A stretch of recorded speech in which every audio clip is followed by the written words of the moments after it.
All right. All right. We're live.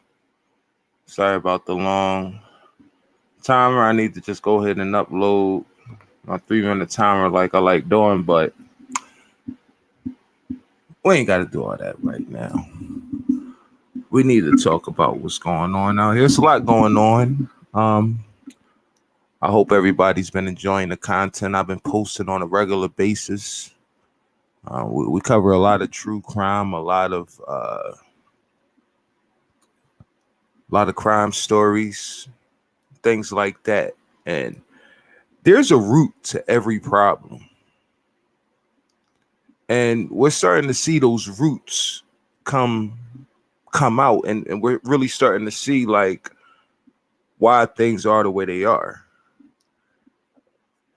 And it's unfortunate, it's very unfortunate because we spend a lot of time being distracted by so much other things that's going on in the world, so many irrelevant things that we don't even see what's going on right in some of our backyards.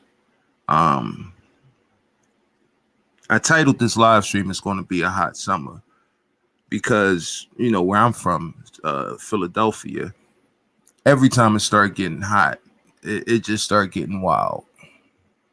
And trust me, it's not going to be any. I thought 2020 was definitely a summer to remember, but when you think back to it, it really wasn't that violent.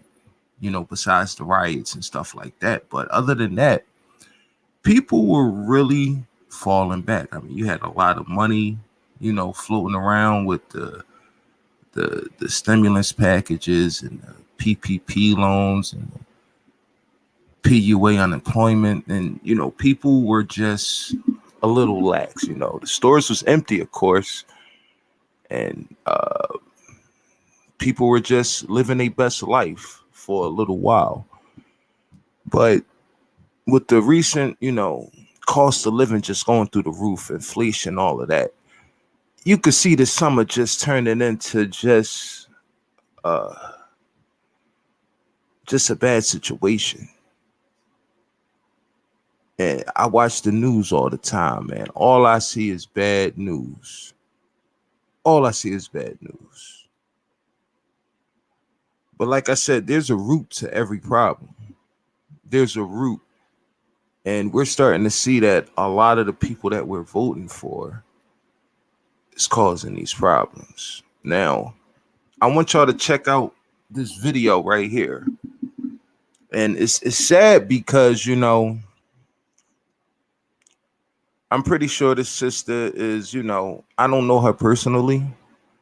I don't even live in that county that she is the mayor of. But my God, you talk about tax dollars just being thrown down the drain. Like, y'all got to check out this video.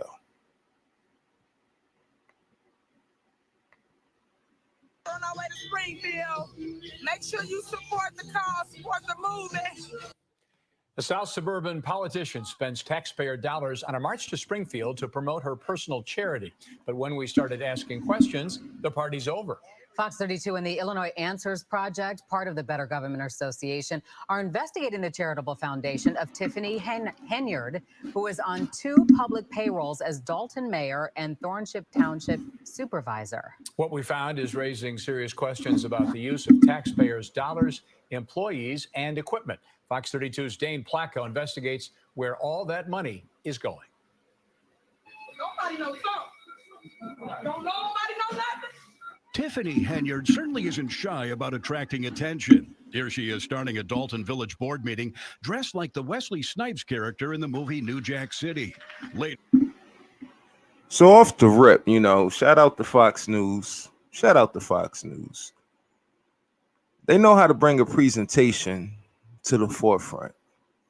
So you got the mayor of the city dressed as Nino Brown, stuffed animal and everything in hand, talking about don't nobody know nothing, reenacting a scene where a drug dealer is upset with his crew because they got infiltrated by the police and shut down their whole drug operation.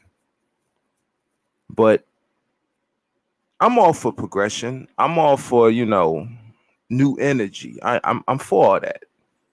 But I don't think this is the message we want to, put forth, especially when you get into a position of power. She's the mayor of the city. Later punctuating her political points with the help of her own DJ. Every single resident. Pay me what you owe me.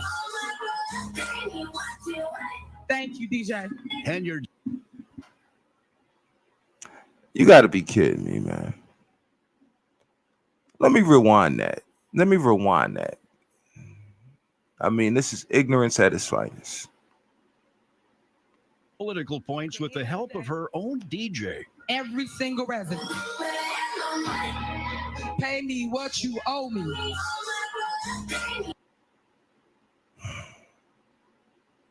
I mean, are you serious? Are you serious? She's in a board meeting. Look at my man right here. Got his hand on his face. He's obviously embarrassed. You got this guy sitting next to her. He's looking like he don't even know what's going on. He probably don't even know why he was invited there. More than likely, he's been stealing money for a long time, allegedly. And you got a officer in uniform right here. And the mayor of this county is playing Rihanna with an in-house DJ talking about all the residents in this county better have my money. Is that what our tax dollars is going towards? Obviously, her personality, her attitude, everything is catering to her social media audience. She probably don't even care about the residents that she's serving in her county. She probably don't even care. But this is what happens when you vote with no type of knowledge on what the politicians are supposed to do. But trust me, it gets worse, y'all. It gets worse. Points with the help of her own DJ. Every single resident. Pay me what you owe me. Thank you, DJ. Henyard's picture and name adorn virtually every public posting, both from Dalton, where as mayor she makes $46,000 a year, and in Thornton Township, where as the elected supervisor she collects more than $200,000 a year. But for all that, so she got two different sources of income being an elected official. She's the mayor, and she's part of a committee. She's making well over six figures, close to $250,000 a year in salary. Let's rewind it back.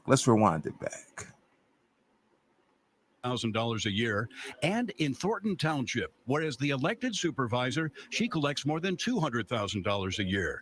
But for all that money, Henyard's tenure at both has been chaotic, with firings, scandals, and a legal battle with the Dalton. So like I said, both her salaries equal out to around $246,000. Like $4,000 shy of $250,000 a year.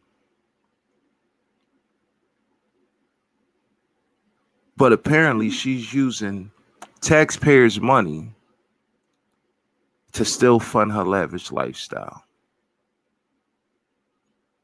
And trust me, it be your own people. We play the race card a lot because we've been unjustly treated in this country for a long time. And I'm not one to sit around and cry about it and blame others and this, that, and the third. Like I said, she was elected. And yeah, sometimes it's good to have a fresh face or fresh ideas come to the table, but are you kidding me? Every resident in this county cue the DJ and he's playing Rihanna. Bitch better have my money. Dalton trustees overspending. So last fall, Henyard did something that would seemingly generate some good publicity, helping establish the Tiffany Henyard Cares Foundation to help breast cancer patients. And on the very day the charity was chartered, it received a huge donation, $10,000, from the Thornton Township Board, which Henyard presides over. Taxpayer money shouldn't be paid into. It's a good cause. I think the charity is a good cause for breast cancer awareness. But apparently the board that she is a part of and oversees on the first day gave a $10,000 charitable donation to her organization. Y'all see the conflict of interest, right? Those types of things. Stephanie Wiedemann is the former Thornton Township Chief of Staff whom Henyard fired shortly after taking over in March of last year. It almost felt like a takeover and a very aggressive one. I mean, Stephanie could be bitter that she lost her job. I mean, anybody who, just comes right in and kicks you to the curb, I'm pretty sure you're not going to have anything nice to say about this person. So we could take Stephanie's statements with a grain of salt. We can. But I think she's right about using taxpayers' dollars to fund things that's not important to that district. At that. Since her firing, Wiedemann has been documenting township spending and says she's stunned by the taxpayer dollars funneled into Henyard's charity, especially this. We got 10 days.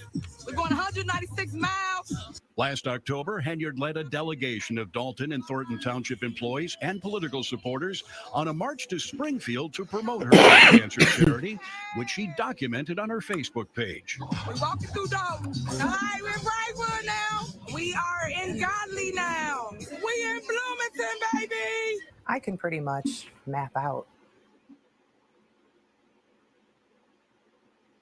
Like I said, she's catering to her social media. She's catering to her social media, and she's been elected probably based off of her influence on social media.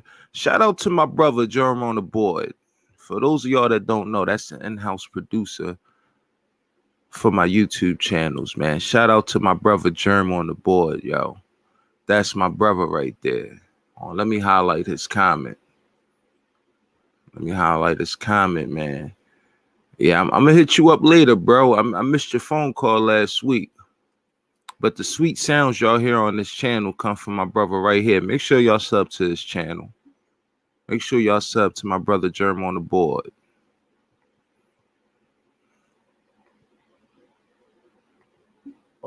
Their entire Springfield trip on the township credit cards. That's right. Henyard billed thousands of dollars in hotel rooms and meals during the trip to Thornton Township and Dalton credit cards. In addition, the videos show Henyard used multiple village and township vehicles owned by taxpayers to escort the caravan, including a flatbed trailer with a photographer, flying a drone, and a DJ. We got our mayor right here coming from Dalton, Illinois, walking all the way to Springfield. Y'all make some noise for our mayor, the people's mayor. But they didn't always walk. We on motorbikes, baby. At times, riding electric bikes. Y'all see my bike? Our township supervisor. It looks like a misspending of tax funds. No shit, Sherlock. It looks like it. Sometimes you just got to call a spade a spade. If it looks like a duck and quacks like a duck, trust me, it's not a rabbit.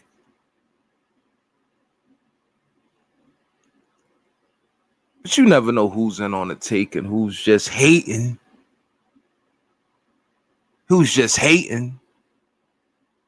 But here we got another case of it looks like no.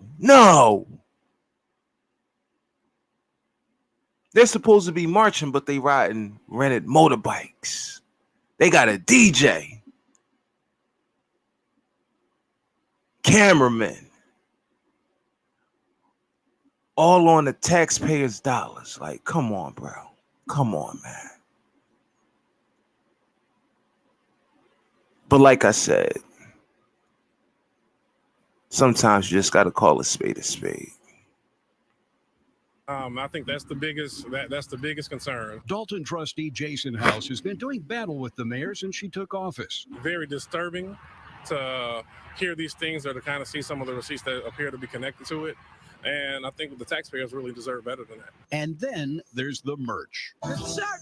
One of the t-shirts. Along the way, Henyard sold and gave away T-shirts and hoodies, also available on her charity's website. A week before the trip, the township paid $17,000 for specially printed hoodies and T-shirts, but won't say what they're for. I think that everything she has initiated has been something to promote her, something to get her name in household, something to get people to buy into voting for her. Our investment. At this point, I don't think it's about her getting votes because she's already in the door. And yeah, she might want to get a second term and stay in power, but at the end of the day, every politician gets in it and they get theirs. They get theirs. This young lady looked like she's getting hers.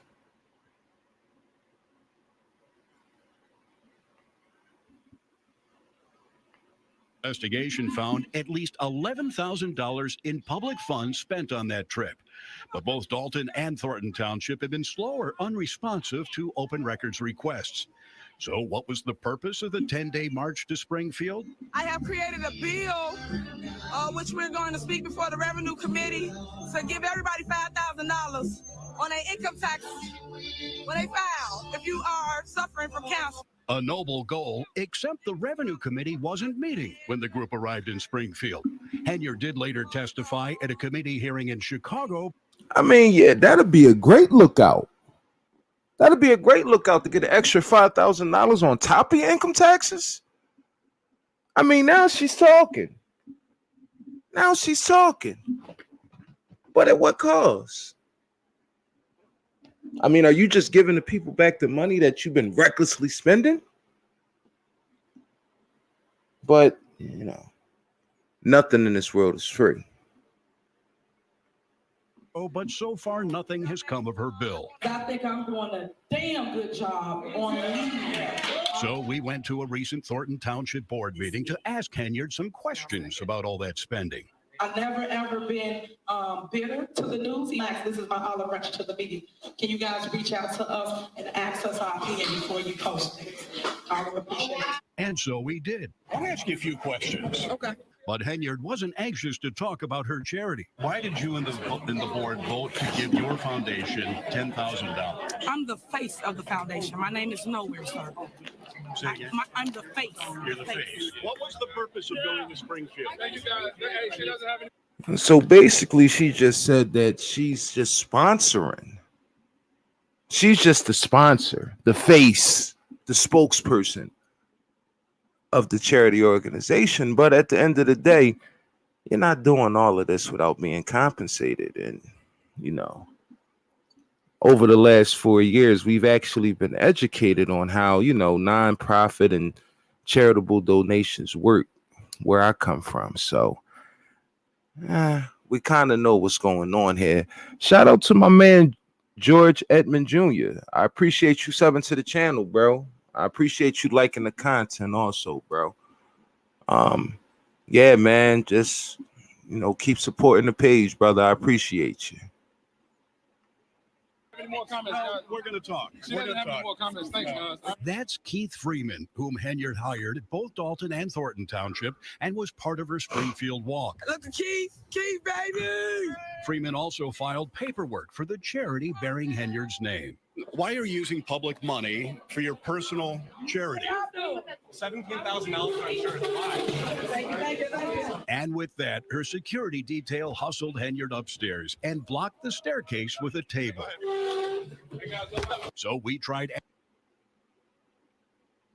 Man, she got a security detail. She not playing. She living life like she the first lady of the United States in small Dalton County, Illinois. Asking another employee who went on that trip. You went down to Springfield, and what were you hoping to do in You need to ask the Springfield? people that handles that. I'm not the one that handles that. I was just riding the bike. We need more officers on the streets. We need our streets repaved. So to spend that kind of money on a charitable event or supposed charitable event really doesn't seem like the best use of tax dollars. This guy is a modern day. Like, I mean, come on, bro.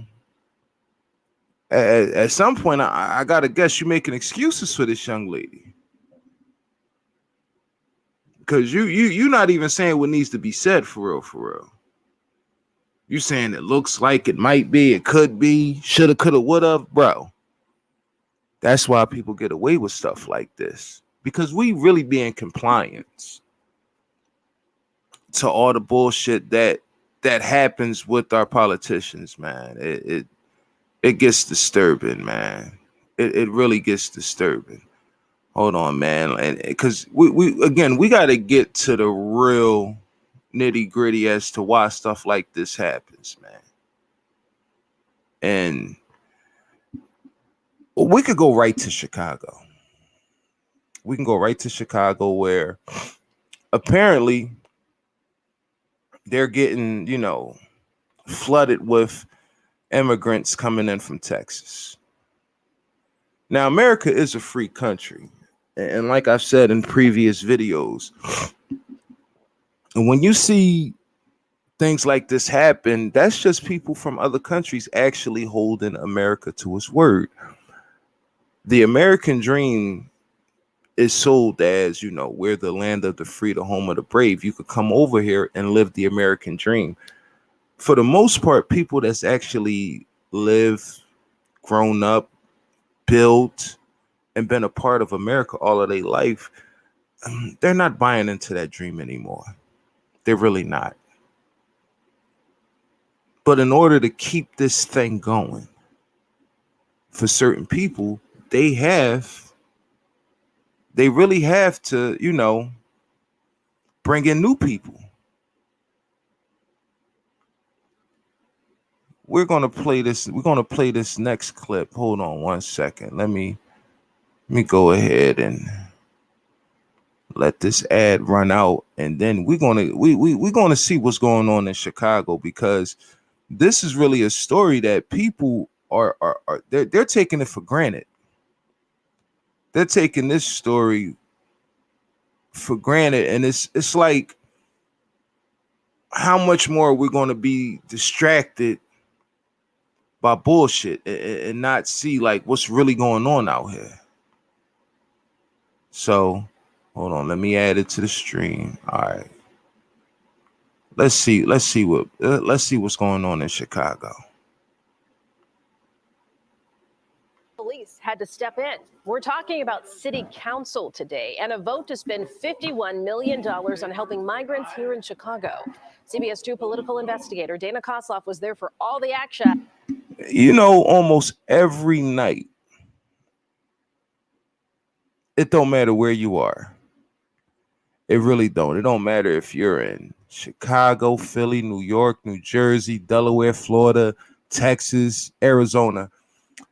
Somehow, some way, you come across a news feed talking about the violence, the destruction, the looting, just the nonstop bad news coming out of Chicago. And in recent weeks, we see that the city is actually approving a $51 million budget to help immigrants flooding into the city. Mind you, there's an abundance of homelessness in the city of Chicago. There's an abundance of violence. There's an abundance of poverty. But somehow, some way, the city of Chicago found $51 million to take care of it. Why not take care of the people that actually pay taxes? And again, this is on the taxpayers' The taxpayers is fronting the bill for somebody else to come into their city and possibly live a better life than they could have ever lived in Chicago. But let's continue. Action in Dana, strong feelings all around. Yeah, Erica, and for many different reasons, among them the fact that this $51 million approved today is only a short-term fix and more money will be needed in just weeks. We cannot continue to falsely pit communities against one another. Deep emotional wounds coming to the surface. As Black people who have been hurt continuously by the city and country it loves, it ain't our responsibility to take care of everybody else. And anger. You see those tears, you had that felt that. She said a group of people that know, live in, and love this country. At some point, you got to question, does the country love you back? We don't want to have to recall anybody. We don't want to have to protest anybody, but we are not going to be ignored, Brandon, Mayor Johnson. Many in Chicago's Black community and the city council speaking out against spending $51 million. Mind you, they have a Black mayor, another Black mayor. They recently got rid of Mayor Lightfoot, you know, the infamous Mayor Lightfoot, but now they got a new mayor, Brandon Amir Johnson. And he's given the task of turning the city of Chicago around. And this is one of his first things that he has to take care of. Because, again, busloads of illegal immigrants. I'm just going to say busloads of immigrants coming to a city that's already struggling. I remember about a month ago, they was talking about Walmart moving the entire corporations and all of their stores out of Chicago. So the city's already struggling. The city's already struggling for resources to keep the people protected. And now you just put thousands of people on the hands of a city that's really been just going on a downward spiral for almost 3 decades now. But they got a Black face, so everything should be all right, right? To house migrants, asking when will the help for them finally become a reality. And it cannot be put on the backs of the residents of Chicago without showing them that they're getting something out of this. Mayor Brandon Johnson, presiding over his second full city council meeting, had to ask for calm more than once. Will the Sergeant of Arms please restore some order? Police also intervening at one point to allow the meeting to proceed. Ultimately, the measure passed with 34 votes. Many who voted to approve the money, like 49th Ward Alderwoman Maria Hadden, call this an immediate crisis that needs attention. But, she says, so do concerns of the city's Black residents. Why are Black people in Chicago and some communities so angry? Why is all this kind of anti-immigrant sentiment coming up? And I want to explain to folks, it's because if we cared as much about Black people and had over the decades as we do about everyone else, we wouldn't be here. But the money from a 2021 budget surplus will only last 1 month. Many alderpeople say it's time for a long-term plan and some state and federal help. With that, should taxpayers be concerned? I want to rewind that. Because that's important also. Federal help. With that, should taxpayers be concerned? From a 2021 budget surplus will only last 1 month. Many alderpeople cared as much about Black people and had over the decades as we do about everyone else, we wouldn't be here. But the money from a 2021 budget surplus will only last 1 month. Many alderpeople say it's time for a long-term plan and some state and federal help. With that, So that $51, that's coming straight out of the pockets of the Chicago residents. And apparently it came from a 2021 surplus. And it's only going to last a month, but the city of Chicago is going to be looking for more funding from the state and the federal government. So pretty soon you're going to have the whole entire state of Illinois pitching in to take care of the immigrants that was left in Chicago. And then they're going to take it a step further and put the federal government, have the federal government pitch in to help the city of Chicago take care of the immigrants, because the $51 is on. So, I mean, I would need the exact numbers about the amount of people that's really coming into Chicago and understand how is that $51 million going to be dispersed? And how do you like divide it up? Like, is it going to be like a family of four is going to get 5,000 to 10,000, or, you know what I'm saying? And the funny thing is that how come they didn't give that money to the residents that's already there? I mean, they're already there. You had $51 million just sitting in a surplus account, and you waited until a bunch of immigrants came into your city and say, oh, we got some money for you. I mean, ultimately, that's what they're telling you. And trust me, don't kill the messenger. I'm just commentating on what's being told to me by CBS Chicago News.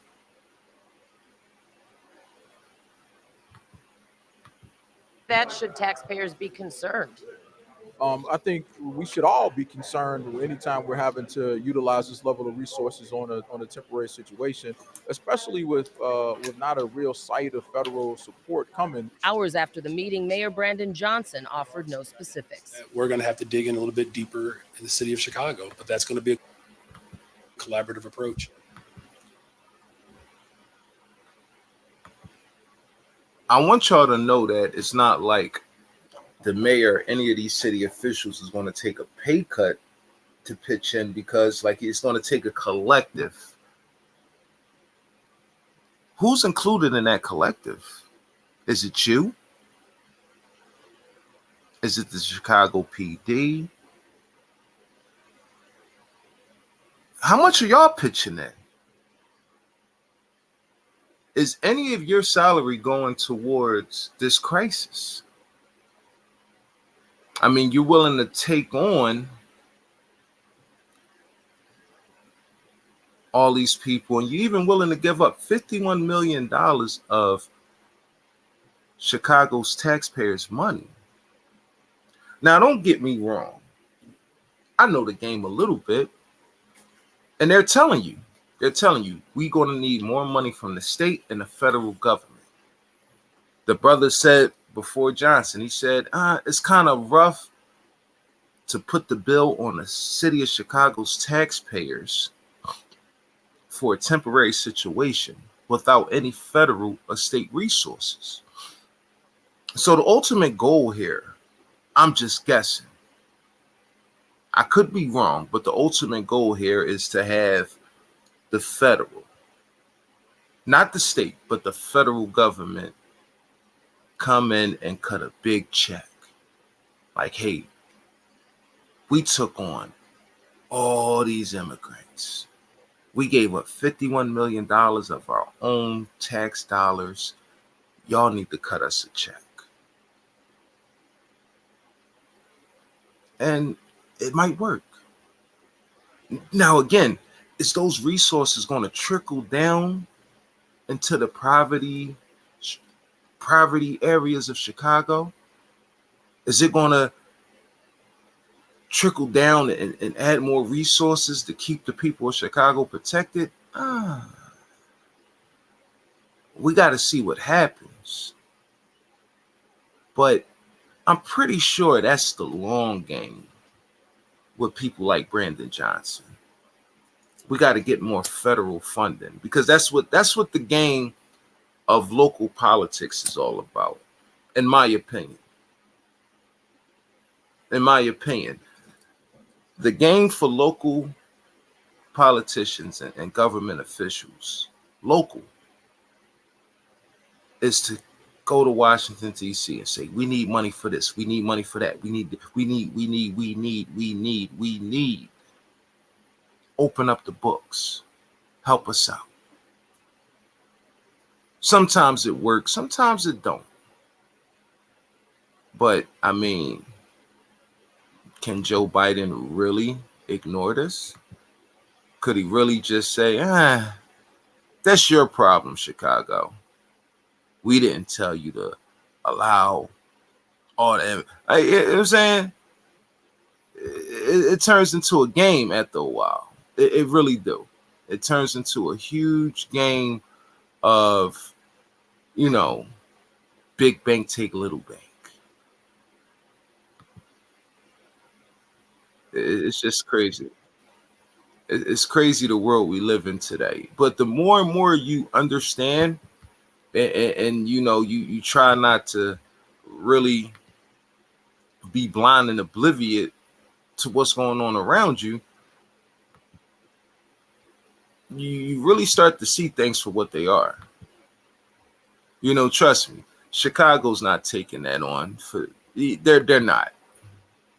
The city of Chicago is not taking on all that. I mean, imagine what the police department, the sheriffs, the courts, imagine how they really feel about this. But I'm pretty sure it's being sold to them like, yo, look, once we take on this problem, we'll be able to get some more money in. And there's always somebody there, one hand in his pocket, the other one yanking your dick. Like my man Stringer Bell said, every major city here in America, especially those on that's ran by the Democratic Party, it's like the same story, the same thing over and over and over again. You know what? I want to get into a different video because there were some interesting developments here in the city of Philadelphia, where I don't know why it took them so long, but they decided to ban ski masks just on SEPTA buses. But here's the thing. I remember during COVID, right? People were walking around with the hospital masks on. Then they took it to the shiesty masks. And I remember sitting in a Little Caesars and seeing a bunch of kids walk in, just ski masks on. I didn't even think twice about it. I didn't even say, oh, wow, I got to get out of here. I didn't get nervous or anything. It's almost like I got used to seeing people walk around with a mask on their face, like openly, walking around with a disguise on. And no, it didn't scare me at all. Because, I was used to it at this point. But everything that's going on here in Philly, now they're starting to see that, yeah, that's a problem. That's a problem now. But let's check this out.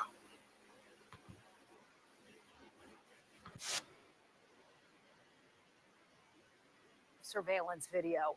And that's not the only message police want to get out. I'm Sheba Russell. And I'm Jason Martinez, and our Marcus Espinoza has the latest details.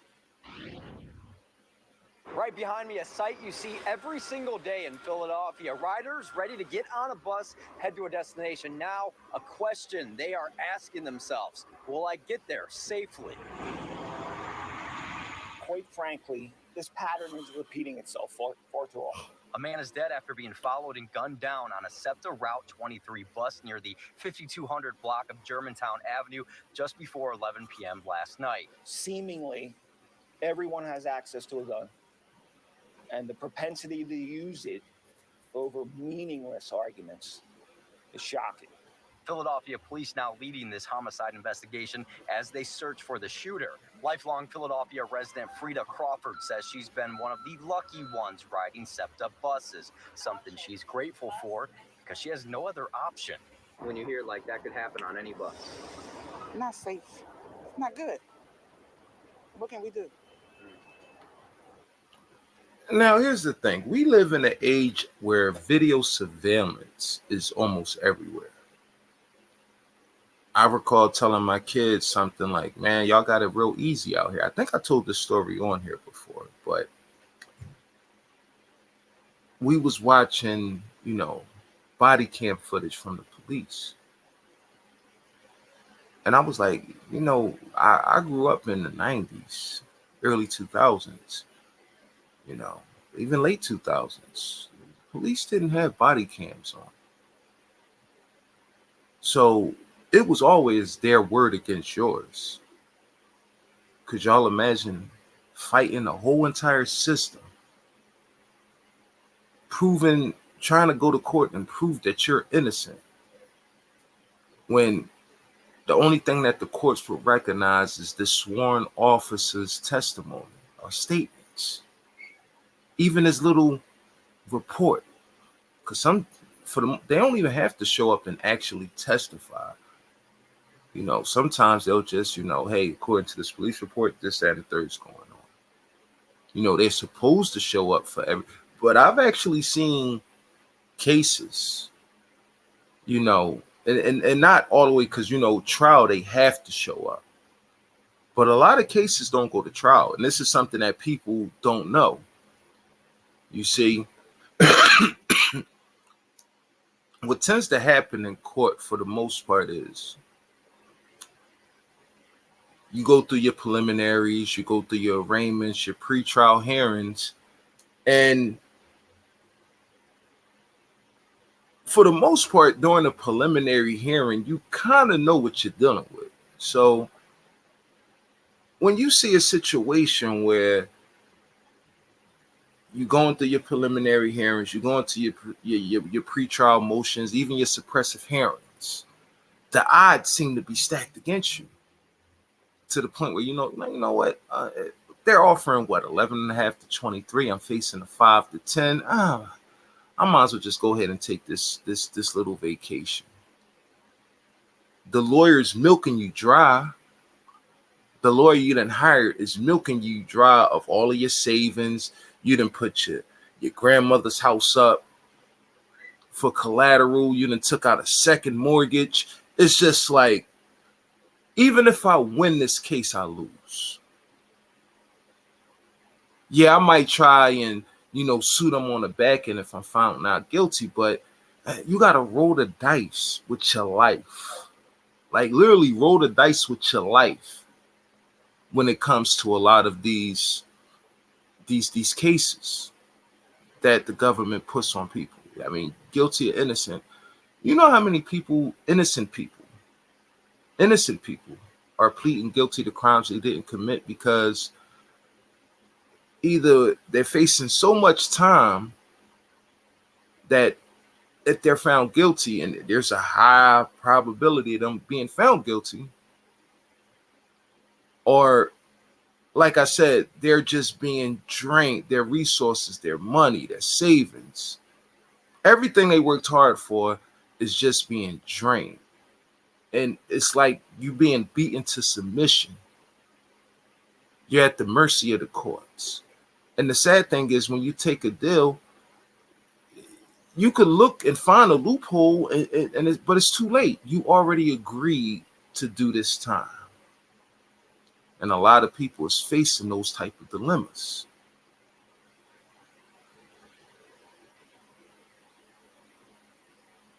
So when you add into a bunch of kids running around with ski masks on, just committing crime, they don't care. Like, they just living reckless.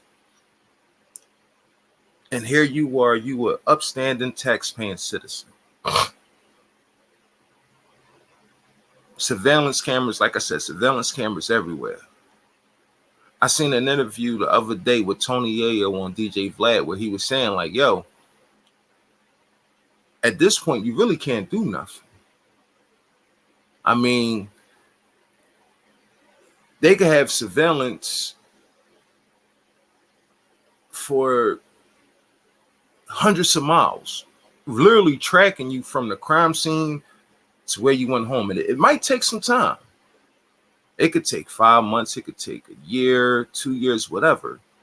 But they're going to actually be able to track your movements through doorbell cameras, business cameras, you know, you name it. There's cameras on these SEPTA buses. But these kids with these ski masks on, I mean, it's beginning to be harder and harder to identify these people. Isn't it funny how the underworld seems to always be walking the same line as the laws that's being put out here? It just seems, and yeah, they put a ban on ski masks, but they didn't put a ban on N91 masks. They didn't put a ban on the mask like this young lady has on right here. Because you could always say, hey, you know, I don't want to get sick. Sometimes we create our own monsters. Right? Is it going to stop you from using the bus? No, 'cause I have to. I got to work. SEPTA Police Chief Charles Lawson made it a point to come out firmly against the wearing a full coverage ski-like mask while riding public transport, something he says is often being used by criminals committing these acts. More popularly known as shiesties among our young folks. Those face What do you know about Pooh Shiesty and them Shiesty man? What do you know about that? masks are prohibited on SEPTA property. Chief Lawson added SEPTA Police will force you to remove that type of mask or leave SEPTA platforms if you refuse to do so. After being asked if masks in general should be banned in the city, he did not mince words. These full head coverings are a major issue because we're seeing it routinely being worn in 80-degree weather or above. And there is no legitimate reason, pandemic withstanding, no legitimate reason to wear a full head covering in public. So as this bus... The sad thing is they've been doing it for the last 3-4 years. Like I said, I said in the Little Caesars, I don't believe it was that cold outside. And I seen, you know, full ski, 80 degrees right now in Philadelphia, right now, it's 75, 80 degrees right now. No, it's a little nice outside today. But regardless of the fact, he's right. 80 degrees. You'll see people with full ski masks on. I mean, you're going to get yourself a heat stroke before you get the virus. Like, what the, like, bro, you gotta, I just gotta assume if you walking around with a full ski mask on, anything above 70 degrees, you up to no good. I just gotta think. I listen. I just got to think that, okay, you know, yeah, you about to run down on something. You know. Some people don't understand. See, like this cop, he don't understand that that's actually become part of fashion now. You got rappers like Pooh Shiesty that's made millions of dollars off of the selling of ski masks. So you got young kids out here saying, yo, I got to get the ski mask to match my sneakers, to match my shirt, to match my jeans. You got the Bape hoodies. I just bought a Bape hoodie for my 15-year-old son, $300. Apparently, it zippers all the way up. The hood. You know how a hoodie zips up just to the neck? No, this Bape hoodie zips all the way up. Brings the hood over the head and it zips all the way up. So yeah, it's a part of the fashion. It's a part of everyday fashion now.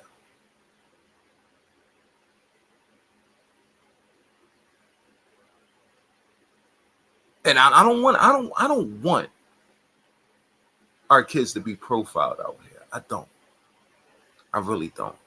And it's sad because, it only takes one person to fuck it up for everybody. But at the same time, this is a monster that y'all created.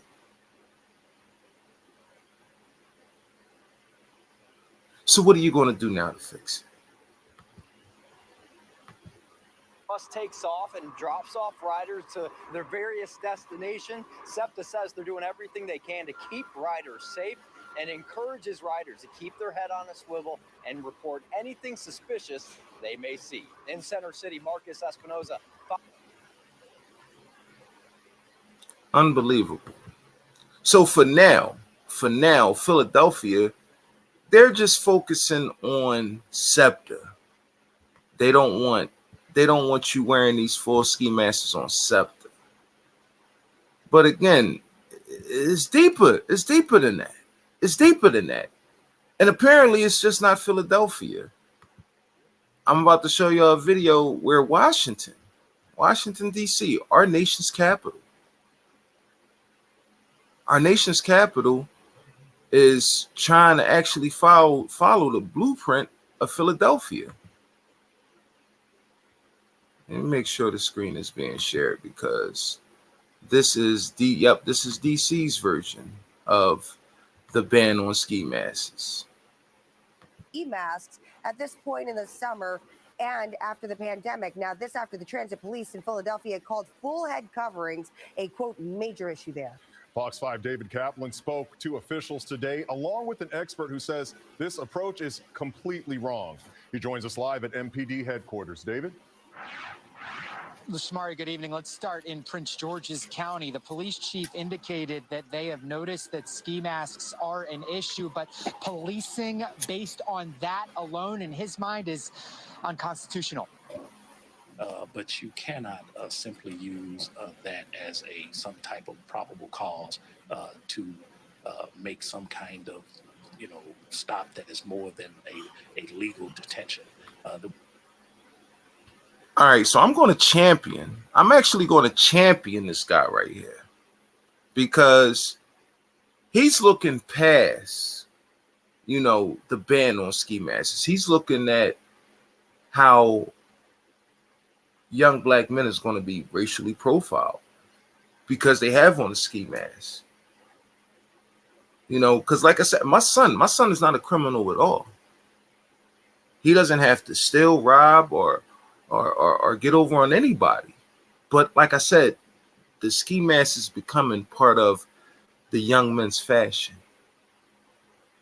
Even young women. So even though there's a ban for SEPTA riders, there's no ban nowhere else. This officer is actually explaining how he doesn't think the ski mask, a ski mask ban will be productive if the police is going to abuse the power to profile against, young black people. So I got to champion him. Just off of that statement right there, but let's see where this is going because he has to come up with some sort of solution to satisfy everybody. We have to have other factors that are involved in that, unfortunately. Fox 5 did go to two events held by D.C. Mayor Muriel Bowser today. At the first event, we were told there would be an opportunity to chat with her, and we did share the topic of our story with her press team, but then we got an indication she may not speak. That interaction first, and then we eventually did catch up with her at her next event, asked the question, and deferred to police, but she added that ski masks this time of year do stand out to her. Mayor Bowser, do you mind if we ask you a quick question on masks and policing? I'm afraid I can't right now. Previously, there's been city bans on this. Do you think that police should be doing more to proactively prevent? Well, it's certainly odd, especially on a day like today, but I don't know. I'm not prepared to say that we should change our posture in any way, but I would look to the police department to make some recommendations. Here we have another elected city official with absolutely no answers. She tried to avoid it at first, but I guess when she processed what he was asking, they try to avoid the tough questions. But then she probably processed it and said, yeah, on a day like today, why would anybody have one? These are things that some people really don't be thinking about. You know what I'm saying? Like, what the fuck you got on a ski mask? Like, look at this guy in the picture right here. He got on a short sleeve shirt. So if it's warm enough outside to wear a short sleeve shirt, how the hell is your head cold? And obviously you're not doing this, to avoid catching any germs and whatnot. It's black. He got on black jeans, but dude, is it really necessary? But nevertheless, man, it has to be something done. My man, if Parker gets her way, she probably order stop and frisk on Shiesty Masquerade. Yeah, and I think see DC, they're trying to look at the whole picture. They say, all right, look, we're going to ban these masks, but we don't want our police profiling our kids. But because for the most part, it's young black children that's walking around with the skis on. You got some older cats that think they still young doing it, but for the most part, it's us. And if you really put a target on people's back, that's only going to open up a can of worms. You're gonna really hear that story. You're going to hear that story of the young innocent black child that's going to school. He got a college scholarship. He's doing so well. And unfortunately, he was met with his demise because he had a ski mask on and he was looking suspicious. That's a tactic that they use on us without a mask. Hey, let me see your ID. Well, what's the charge? You look suspicious. Suspicious? What's the penal code for looking suspicious? We've been dealing with that since probably the beginning of time. And now that you bring up, a whole team, it's like the hoodie. Trayvon Martin all over again. He had on a hoodie. He went and bought some Skittles. At the end of the day, old boy didn't know young boy could fight. I don't even remember that. I don't even remember that guy's name that killed Trayvon Martin. I don't even remember his name. But when we seen the pictures of how that whole fight started, yeah, he was getting his ass whipped. Young boy was really putting the beat. He was following him. And he looked suspicious. George Zimmerman. Okay, George, yeah. Good looking, bro. George Zimmerman. He did not expect that young boy to be beating the shit out of him. Young boy beat the brakes on him, and he did what a coward usually would do. He turned to the gun. But you know, here we are, 2023, 3 years removed from a pandemic where everybody was masked up. Now they're starting to realize, like, yo, this is a problem now. We've actually given the criminals an out to disguise themselves out in the, like, just out in the open. But we're going to finish this video, and I'm going to tell y'all why this is the least of our problems, really. It's really the least of our problems. So police have shared several photos in just the last week alone of criminal suspects wearing ski masks or balaclavas despite these warmer temperatures. DC used to have a prohibition on masks for nearly 30 years, but it was just overturned about a month ago. Kristen Henning is a criminal justice reformer in the district who used to defend kids prosecuted under the old DC law. Here's her perspective. I mean, this is a really dangerous proposition. I mean, it's got racial implications, it's got religious and medical implications, it's got constitutional implications. I would argue that it's constitutionally unsound. It criminalizes normal adolescent fads and trends, but does so in ways that are really, racially biased. All right, so again, no indications right now that this type of direct policing is happening in this area, much like what was described as the Philly Transit Police was thinking about doing as it relates to ski masks. We did reach out to DC Police on this, have not heard back at this point. We'll have a web story up shortly. We'll be sure to include their perspective if they share it with us. Back to you.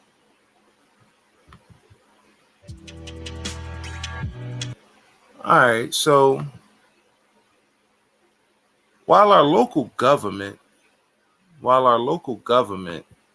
is worried about these whole ski masks, and yeah, it's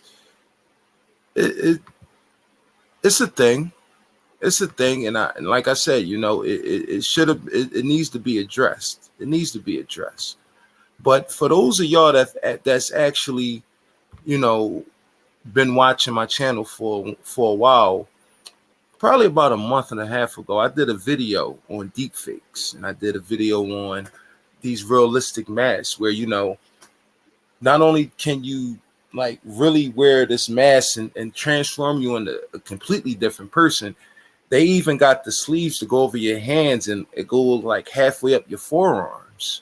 So me as a black man, I could actually go out there with a realistic mask that makes me look white with gray hair. And if you don't believe me, because for whatever reason, that video, because we got real deep into that video got it got taken down. They took that down. They said no, because I started going into the point of, like, you could really start framing people. You can really start framing people, not only with the technology of deep fakes and AI, generated voices and images. It's crazy. But if you're worried about people disguising themselves, committing crimes, this is the story we need to be afraid of. The movies, and police in North Huntington say this is what a man used to try to disguise himself to try to pull off a bank robbery. The alleged wannabe robber's plan led to lockdowns at 2 high schools this morning and ultimately ended with the masked man in handcuffs. Megan Schiller joins us live from Westmoreland County with how his alleged heist was foiled. Susan, police had surveillance video. They knew, or at least they thought they knew, who they were looking for. But after they started talking to the suspect for a little bit, they noticed that something was up. A viewer sent us video of the arrest, so take a look. A viewer sent KDKA this cell phone video showing North Huntington officers arresting the suspect, Luke Dell. Even in this video, shot from a distance, he appears to be a middle-aged man. Luke, do you have anything to say? I'm very sorry. Here's Dell hours later, looking about 30 years younger. The mask was a very high quality mask. It made him look like he was probably in his late 60s, early 70s, when in fact he was a 35-year-old male. Chief. So just for, full transparency, is this guy was about to pull off a bank heist, and using this realistic Hollywood style mask made him appear like, 30 years older than what he was. Now, you saw his real image. He's a bald head guy, probably in his early 40s or late 30s. But this mask right here changed the game. Chief Robert Rizzo said Dell put on this expensive, lifelike mask to carry out his alleged diversion plan that started here. A gentleman walked into the local Bob Evans. A note was passed. And the notes, there were threats to Norman High School and Jeanette High School with bombs and active shooter. That prompted lockdowns, high schoolers sent home early, and bomb-sniffing dogs that turned up nothing. It was a smart plan, but I don't think it was that intelligent to involve the kids, because he's going to get in a lot more trouble because of that. Detectives tracked Dell's car and made the arrest, but they found no weapons. They said his reason for the threats in the mask: pull all the resources to one area, and then his intent was to possibly rob a bank. This guy, he was watching Die Hard 3 with a vengeance. That was pretty much that was the blueprint. Remember when they robbed Fort Knox? And, he said, we got this going on at a school, and all the cops was using their resources. They even brought people in from Washington. They was checking all the schools, and they wound up robbing Fort Knox for all the gold. That's all this dude came up with. He's no mastermind.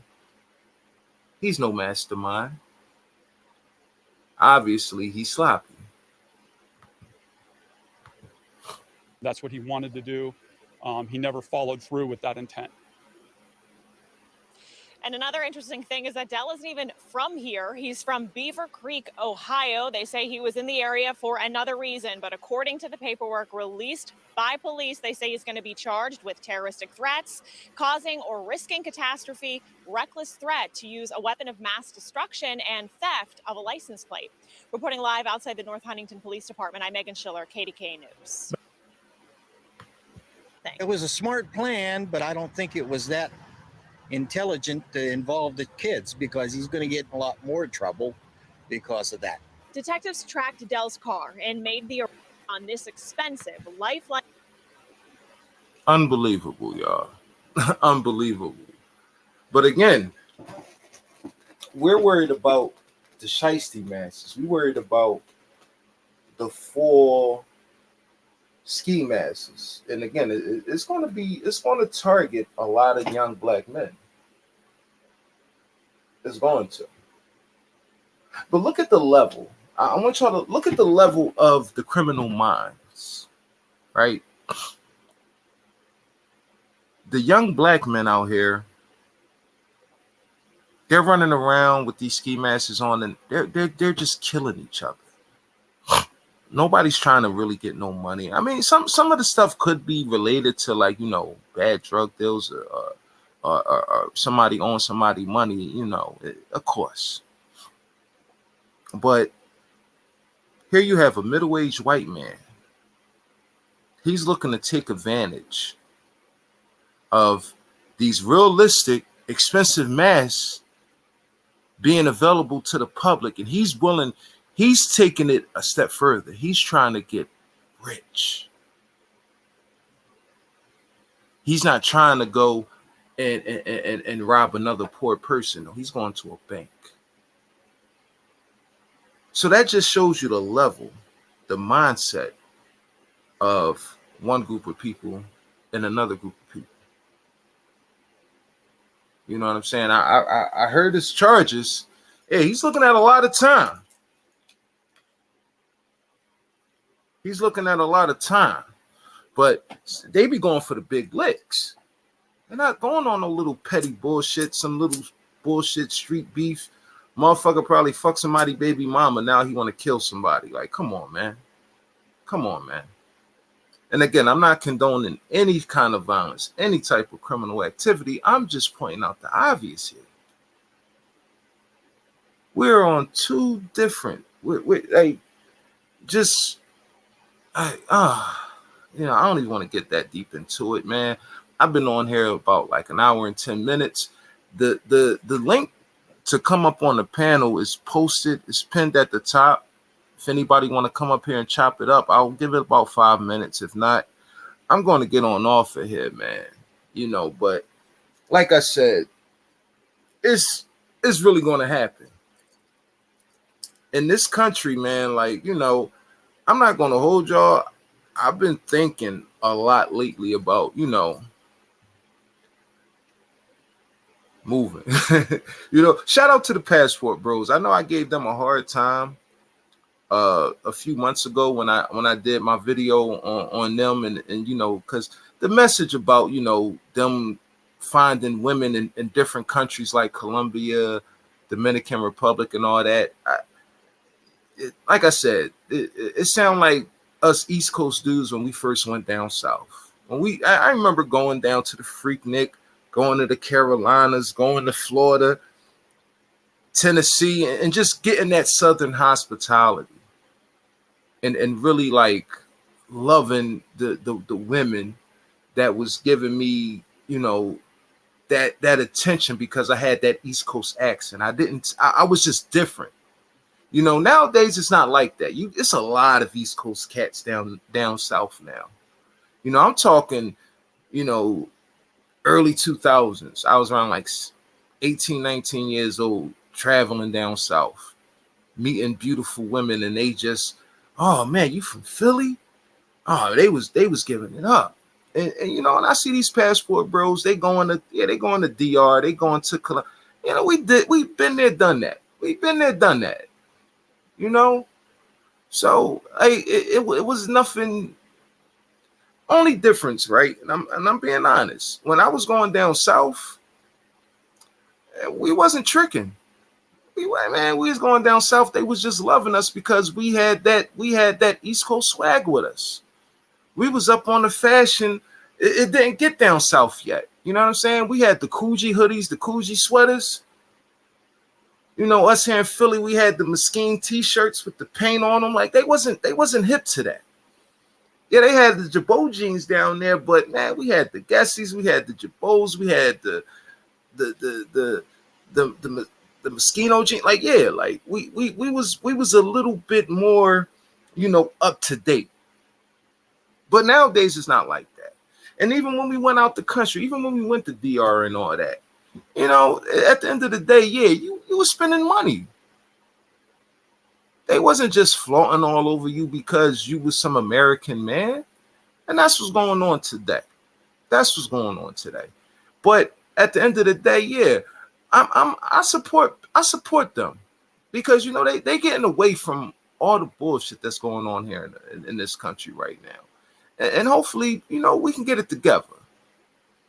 Hopefully we can get it together. But yeah, man, like I gave them a hard time before, but I'm actually applauding, brothers looking outside of what they know.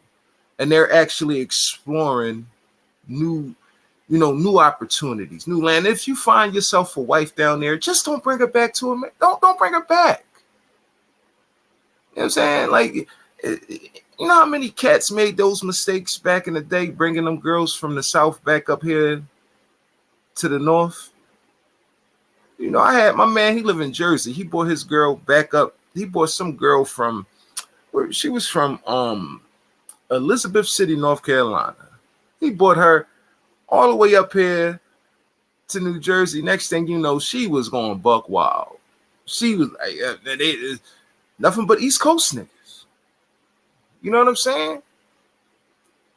So yeah, man, if you go out to these, South America's, Dominican, Puerto Rico, you find yourself a woman, trust me, you don't want to bring her back here. You don't want to do that. You know what I'm saying? But yo, have your fun, travel, get to see and explore new things. But don't for 1 second think that, oh yeah, I'm about to go back to the States and really show this off. Like, nah, that ain't happening. Same shit happened to the city of Chester. Yeah, man.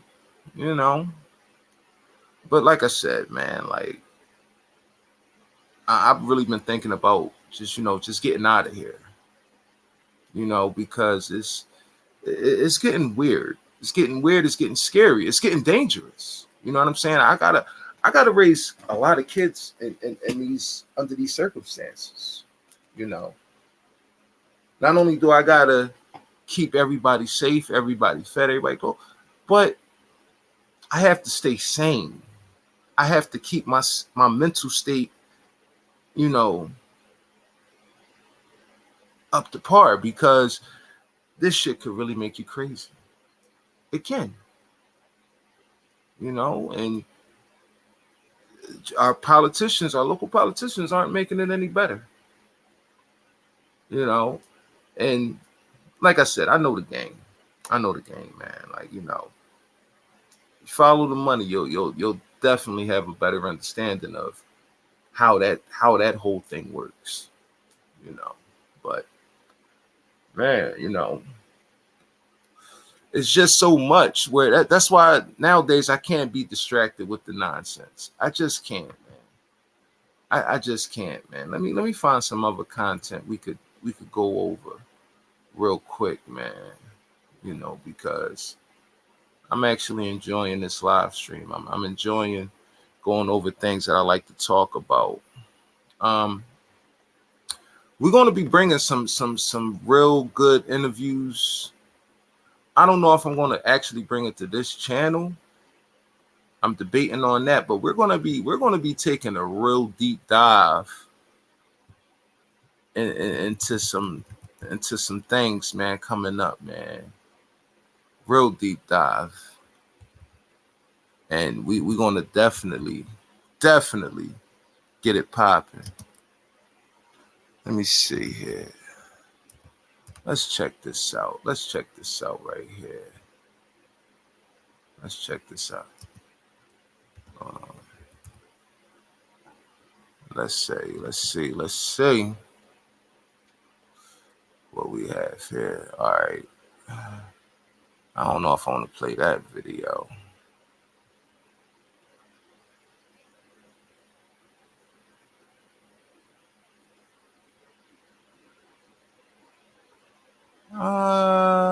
No, not that one.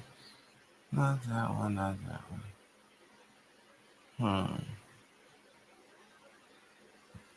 All right, yeah, let's try this one right here. Hold on 1 second, y'all. I'm about to share the screen.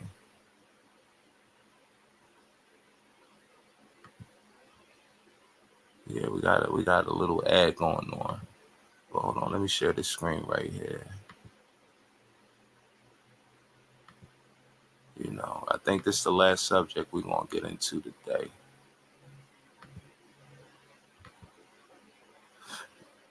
All right.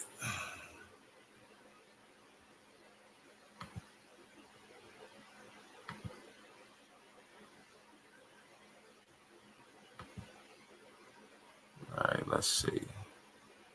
All right, let's get it.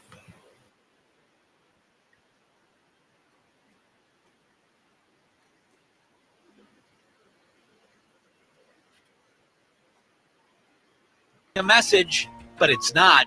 This video is fake. He never said these words. Someone else would. Someone like Jordan Peele. We're entering an era in which our enemies can make it look like anyone is saying anything at any point in time. It looks like former President Barack Obama delivering a message, but it's not. This video is fake. He never said these words. Someone else would. Someone like Jordan Peele. It's spooky, right? You can't believe everything you see anymore. There's new technology that's making it easier to manipulate video and sound.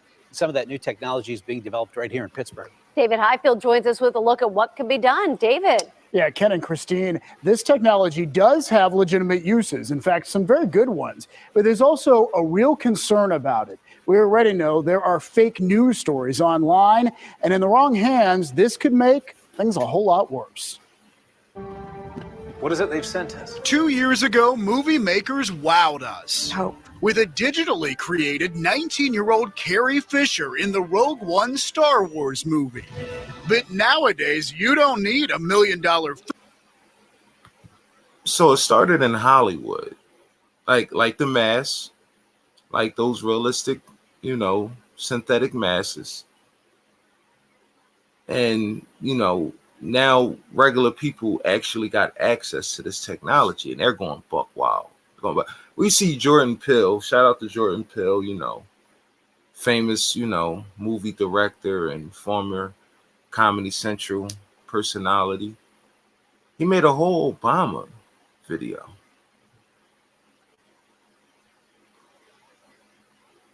A whole Obama video. I mean, like, crazy.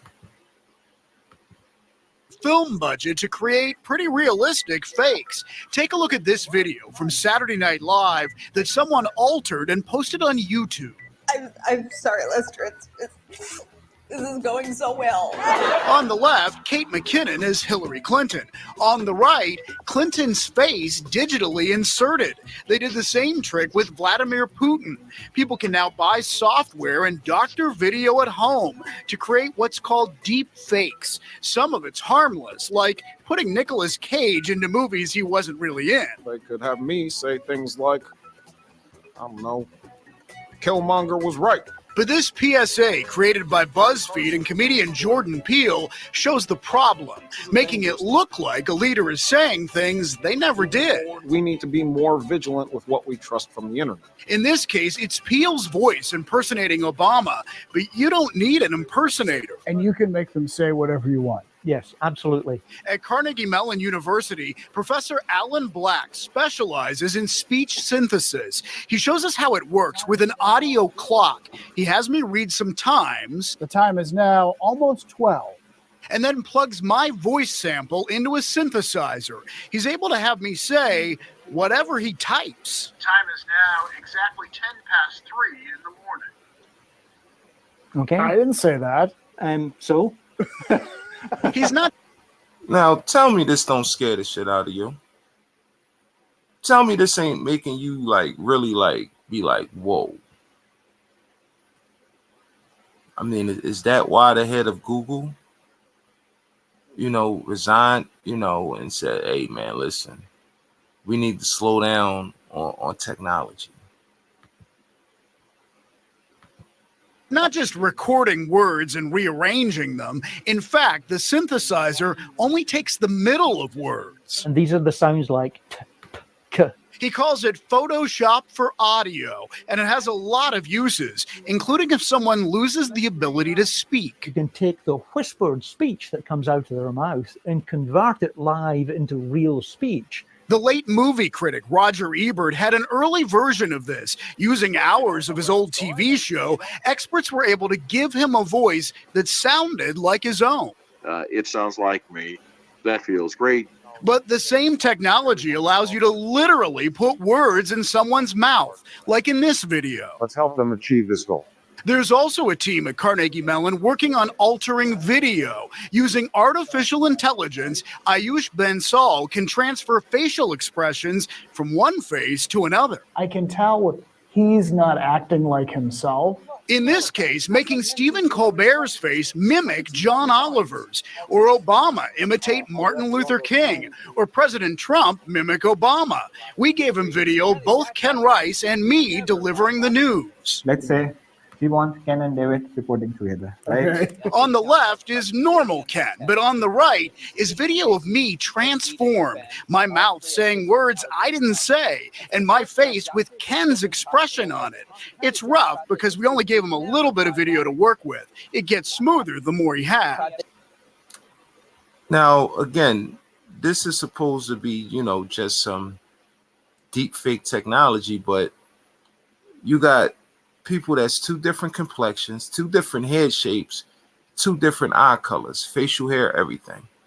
But they was able to deep fake the guy on the left with the guy on the right. And again, you're telling me the same. This is crazy right here. This is dangerous.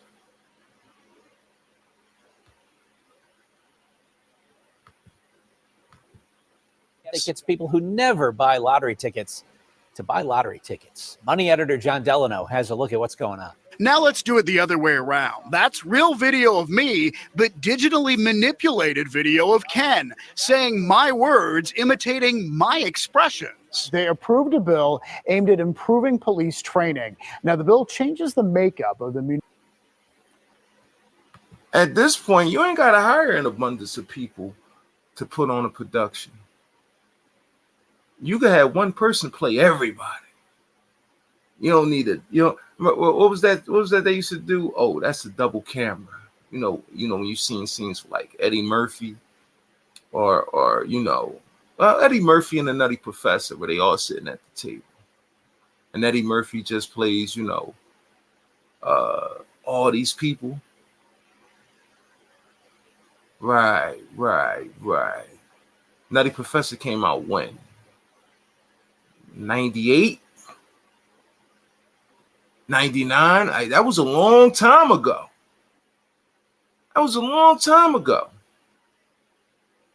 They was putting something together. Imagine what they really got right now. Again, it's crazy. But imagine what they really got right now. Municipal Police Officers Education and Training Commission. Yeah, I think Ken's better this way. The technology can also be used to make video of one flower bloom like another.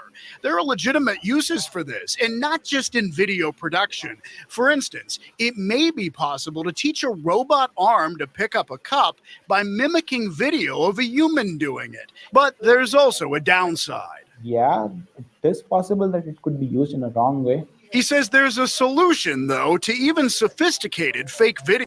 What? Did he just, again, watching the news could really, just really make you, dude, what you mean it could be? It's already been done. There's a video online right now. Y'all can look it up. A girl was put in a corn video. I'm not going to say the P word. She's put in a corn video. And dude, it's bad. Let's rewind, Mr. Sherlock Homeboy. But there's also a downside. Yeah, it is possible that it could be used in a wrong way. He says it's possible. Bruh. There's a solution, though, to even sophisticated fake videos. We can train a machine learning model which can distinguish between real image or real video from a fake or generated video. Why don't you create it then? Invent that.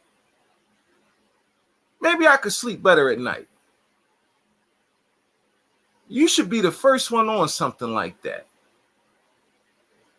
You know how dangerous this shit could be. Anybody can get it.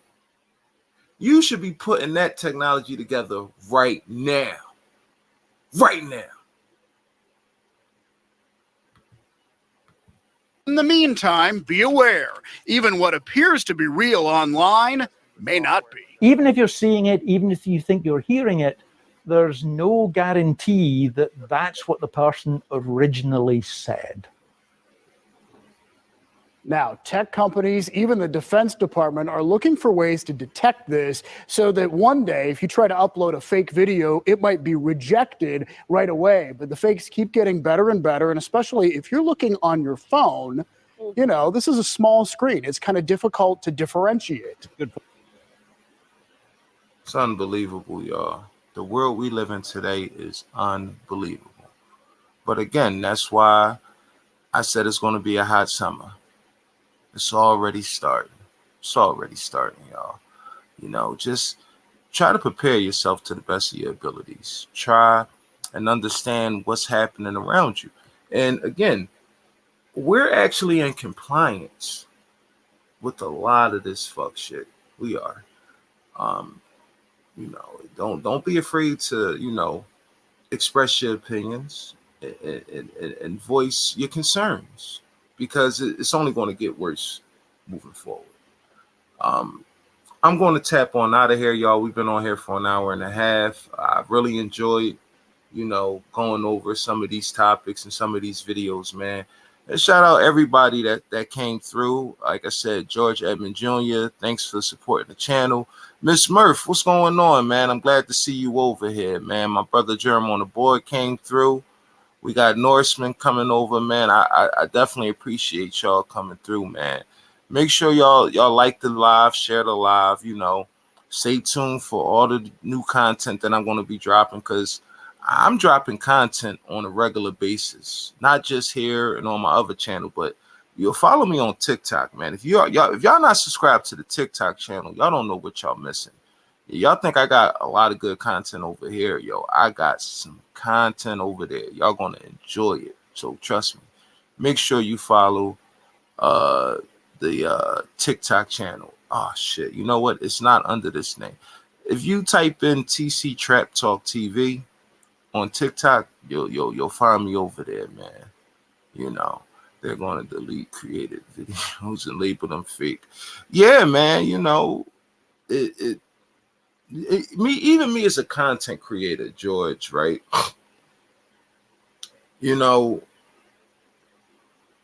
I gotta really look into this technology and see like how it could affect me as a content creator, because it'll make it easy for anybody to like copy your work or just duplicate. I mean, the technology is light years ahead of what we're ready for, so I mean, and again, for obvious other reasons, people should really, really, really pay attention and look into the new technologies that's being, made available to the public, because it can only it's getting dangerous. It's getting dangerous, so we're going to end it on that note. Like I said, like the live, share the live. If you're not subscribed to the channel, please subscribe to the channel. I'm going to tap on out of here. I don't know when I'm going to go live again, but if you subscribe to the channel, you'll definitely get the notification. Everybody have a blessed day. Until next time, I'm out of here. Peace.